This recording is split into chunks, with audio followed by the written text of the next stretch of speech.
Ko'pchilik menga telefon qilyapti, qanaqa qo'ylar qoldi deb. Qo'ylarni videoga olgani ataylab keldim. Qani bir chiqib o'zingizlarni ko'rsatinglar-chi. Qani tashqariga chiqa qolinglar.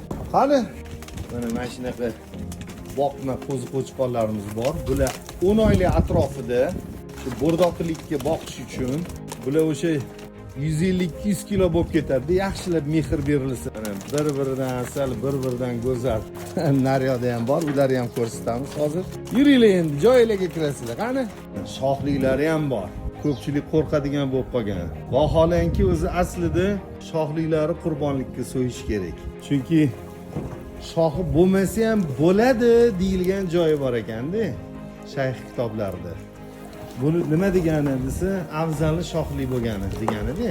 Xo'p, demak bu bitta qo'rimizdagi qo'zilar. Sizlar qachon kelasizlar? Yoki hali ham o'ylab o'tiribsizlarmi?